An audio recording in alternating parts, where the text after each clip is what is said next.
আমি হইলাম ইউকে প্রবাসী বা আমারে আমার আব্বাই দিয়া গেছেন। আমি তালা মারছি, আমি আইনের প্রক্রিয়া যাই মুইকটা তখন। যত প্রবাসীরা আসবা তাদের সাথে সুবিচার করবা, বাসা দখল, বাড়ি দখল, দোকান দখল, এই সমস্ত। আমি একজন প্রবাসী, এই এই দোকানটা আমার আমার একজন ভাই এই দোকানটা দিতা, আমার আপন ভাই। আমি হঠাৎ করে শুনলাম আমার ভাই বিদেশ না কোনানো যাইতা, আমার সাথে ভাইয়ের কোনো যোগাযোগ নাই, কিছু ফ্যামিলি প্রবলেমের কারণে আজ কয়দিন থাকি।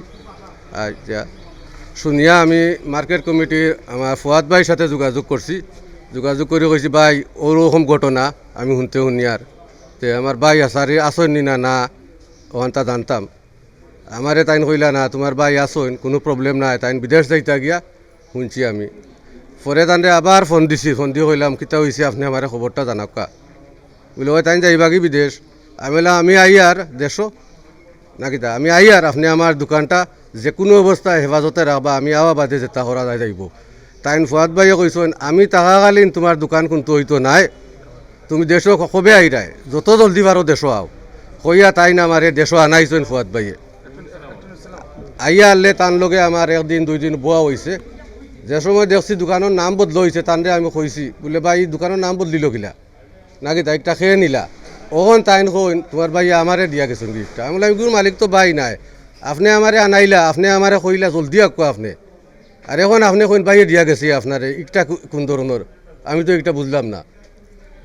এরপরে যাই হোক তানরে আর বুঝাইল গেছে না, কইছেন কালকে আবার আইও। এরপর থাকি আজ পর্যন্ত প্রায় 6 সপ্তাহ হয়ে গেছে, একটা দিন তার লোকে দেখা হয়েছে না। অনেক যোগাযোগ করছি, আমার লগে তাই যোগাযোগ করেন না। গুয়া দই লাগে এই মার্কেটের সভাপতি হয়ে লাগে তাই। এর বাদে মার্কেট কমিটিত আমি একটা বিচার দিয়া একটা দিন বোয়া হয়েছে একটা সম্বন্ধে, আর একটা তারিখ আমারে দিছেন তাইন আগামীতে বইবা লাগি। 4টা তারিখ হয়েছে তাইন আমার লগে বইছেন না, 4টা তারিখ।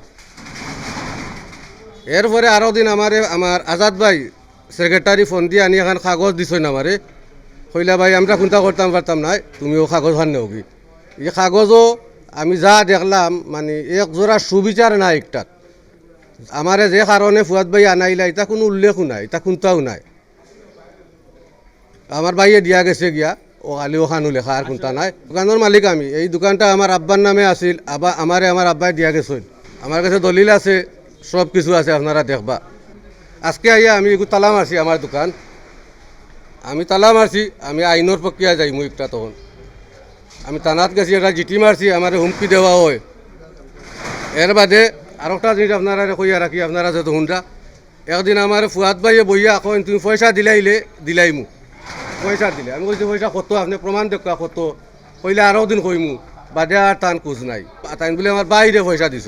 আমি বললাম ভাই বাইরে পয়সা দিলে আমি ইতাম কিতা লাগি। তেব কইলাম কত দিছেন আপনি কক্কা, কইলা কালকে কইমু, আর টান কুজ পাইছি না।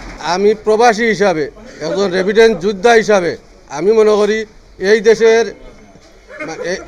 এই দেশের সূর্য সন্তান কইল গিয়া রেভিডেন্স যোদ্ধারা। ই দেশ থাকি আমরা মই মুরব্বী হল আমি ইউকে থাকি ইকানো গেলে ফুল দিয়ে আমরা ওয়েলকাম করি। দুঃখের বিষয় ই দেশও আইলে আমরা কোনো সুবিচার পাই না।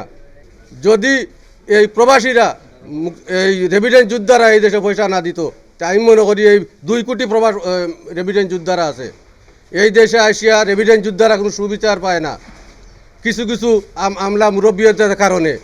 আমি আমার সিলেটবাসীর সকল মুরব্বীদের কাছে একটা অনুরোধ, যত প্রবাসীরা আসবা দয়া করি আপনারা তাদের সাথে সুবিচার করবা, বাসা দখল, বাড়ি দখল, দোকান দখল, এই সমস্ত থেকে আপনারা মুক্ত থাকবা। প্রবাসীরা যদি রক্ত দিয়া বিদেশ রুজি না করতো, এই দেশে রেভিডেন্স না পাঠাইতো, আমি মনে করি আজকে এই দেশে এরকম উন্নত হইতো না। আমি মাননীয় মেয়র জনাব আনোয়ারুজ্জামান চৌধুরী, উনি একজন প্রবাসী, উনার কাছে যাইব, উনার কাছ থেকেও সুবিচার পাইব আমি। আমার নাম হইল কামাল উদ্দিন, আমি হইলাম ইউকে প্রবাসী। আমার বাড়ি গোলাপগঞ্জ উপজেলা, গ্রাম দারাবর, আমরা ইউনিয়ন হইল 9 নং পশ্চিম আমুড়া ইউনিয়ন। আমার আব্বার নাম হইল মৃত হাজি আব্দুল সত্তার।